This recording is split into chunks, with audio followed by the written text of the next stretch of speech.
Hi guys, ఈరోజు మనం పప్పు ఈజీ వేలో ఎలా రెడీ చేసుకోవాలో తెలుసుకుందాం. వాటికి కావాల్సిన ఇంగ్రీడియంట్స్ అన్నిటినీ మీరు ఈ వీడియోలో చూసేసేయండి. మనం ముందుగా పప్పు నానబెట్టుకోవాలి. ఒక 20 మినిట్స్ అలా నానబెట్టుకున్న తర్వాత అవి నానబెట్టుకొని ఇలా అయిపోతాయి అన్నమాట. ఇలా అయిపోయిన తర్వాత మనం కోసి పెట్టుకున్న ఇంగ్రీడియంట్స్ అన్నీ మనం ఇప్పుడు అందులో వేసేద్దాం అన్నమాట. టమాటా అండ్ ఆనియన్స్,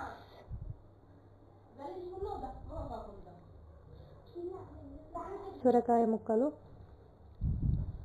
కాస్త కారం, 2-3 పచ్చిమిర్చి అందులో వేసేసుకున్న తర్వాత సరిపడా ఉప్పు, సరిపడా చింతపండు అండ్ కొంచెం పసుపు వేసేసి బాగా మిక్స్ చేసుకోవాలి. అదే కాస్త ఆయిల్, కొంచెం 2-3 రెమ్మలు కరివేపాకు వేసి మిక్సీ పెట్టేయాలన్నమాట. పెట్టేసిన తర్వాత కుక్కర్ పెట్టేసిన తర్వాత ఇలా బాగా మిక్స్ చేయాలన్నమాట. ఉడికిన తర్వాత మిక్స్ చేసి తర్వాత మనం పోపు రెడీ చేసుకోవాలి కదా. నెక్స్ట్ పోపు రెడీ చేసుకున్నాం అన్నమాట. స్టవ్ ఆన్ చేసి 2 చెంచాల నూనె వేసుకోవాలి.